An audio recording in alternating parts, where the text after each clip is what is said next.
Welcome to JSA TV, the newsroom for tech and telecom professionals. I'm Jaymie Scotto Cutaia here at Telecom Exchange NYC, fabulous hotel, W Hoboken. Joining me here today, my good friend, Mr. Todd Coleman, the CEO and president of eStruxture. Todd, welcome back to JSA TV. Jaymie, thanks as always for having me. Oh, we love having you. You're such a thought leader in our industry. And today is another wonderful day where we're having you join us on a panel discussing the best practices for partnerships in next generation network infrastructure.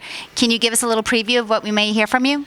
Yeah, well, for us, I mean, fundamentally, it's next generation partnerships are interesting in terms of the infrastructure, and there's new technology coming out, and so how you work with those various partners on bringing that technology in is important, and we're doing that. And there's lots of hype around 5G and other new technologies coming out where those partnerships are critical.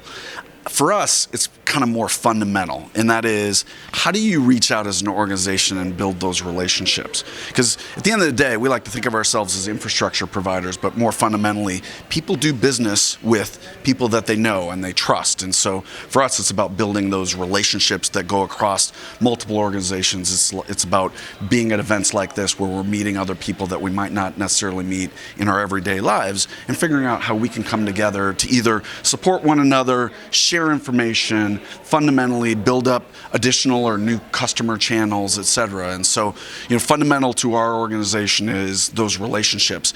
And that's not just limited to me or our sales team. That goes throughout our entire organization. That goes down to the technician on the front lines, greeting the customer representative as they come through the door of our data center, working with them on whether it's working with their equipment, new installations, figuring out what they have going on in their business, how our business can potentially work with them.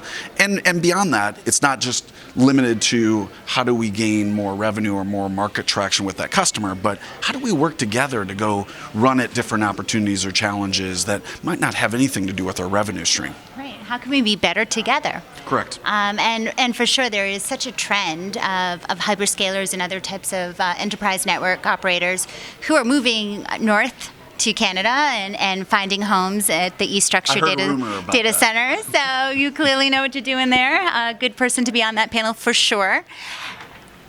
Similarly, we should say congratulations because you have been shortlisted for the Data Cloud Excellence in Regional Data Centers in the Americas Award, which we're really excited about. Thank you very much. Yeah, well deserved. We all know Canada, of course, shirking in terms of data center market share. What are your thoughts on this trend, and how are you serving your customers, not only in the regions you have physical data centers, but globally?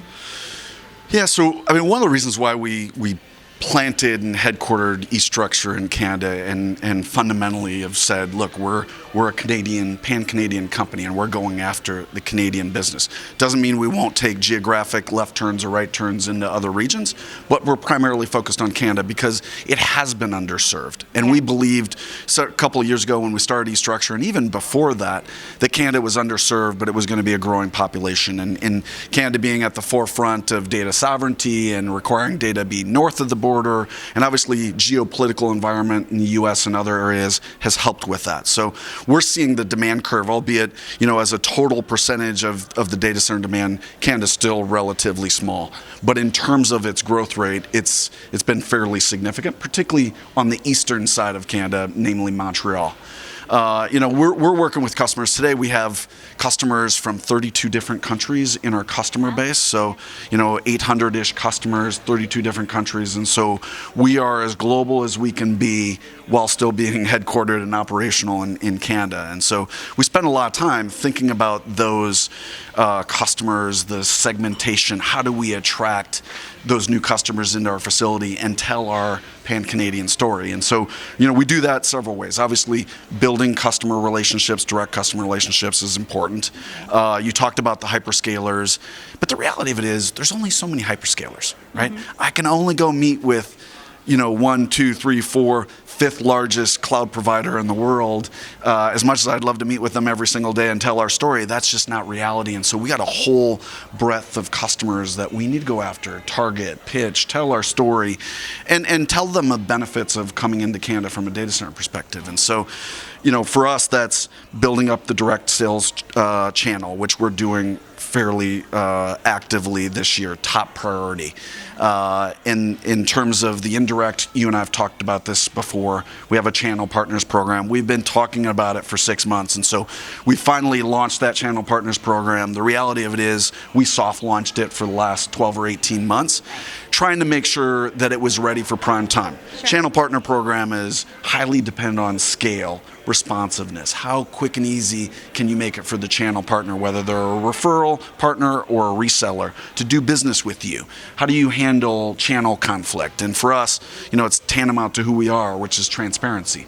We may not always agree, but we're open to the dialogue. And so we want to make sure that we have all those rules and guidelines in place so there's no surprises. So we're excited to launch that channel partners program. We got training rolling out. We got collateral ready. And frankly, we've already been onboarding new partners. So we're really excited about what the opportunity brings with respect to that. Sounds like, I don't know, you guys are revving up for something big. Can you tell us? We're always revving up for something big. I mean, we're talking explosive. Tell us what you really. Always want the inside scoop, tell us what you're really doing, Todd. I took like a truth serum pill before I come here.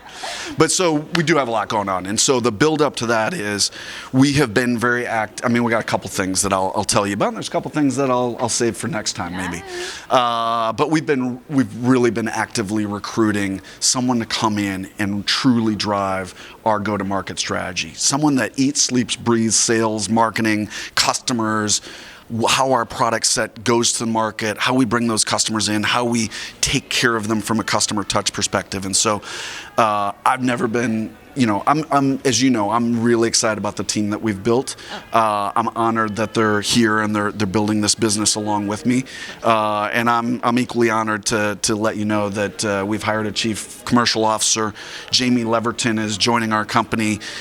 She is a fantastic thought leader in the industry. She's Canadian, born and raised, and she's someone that I've watched from afar for a long, long time, and I've spent a lot of time along with the rest of the team and our board in making sure that we hire the right person. And as I like to joke around, there's trends and fads going on, and there's movements, and those are all really, really important. But for us, it's always about hiring the best. And we have gone out of our way to hire the best, whether it's our CFO, our head of legal, our head of product, our head of ops, and now our head of commercial. So Jaymie is coming on board, and we're so excited to have her. Well, she has such a proven track record, particularly in Canada. And we've known about her and have had her on our own panels in JSA TV for several years now. She's a force to be reckoned with. So she is a force. So I'm gonna have to. There's a tornado coming to eStruxture. Yeah. It's Jaime Leverton. Who do I interview first, Todd or Jaymie? We're gonna have to. We'll have to do, yeah.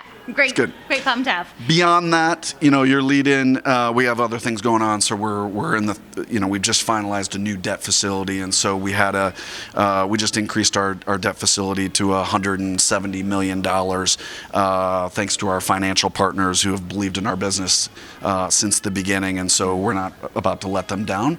But reality of that is it's financial dry powder to go on and do bigger and better things, and stay tuned. So now they've got even more cash to go rule the world, and starting with Canada. We're taking one province at a time. Yeah. Todd, always exciting to check in with you and see what you have on the agenda. Thank you so much for joining us. Thank you so much for having me. And thank you, viewers, for tuning in to JSA TV. Happy networking.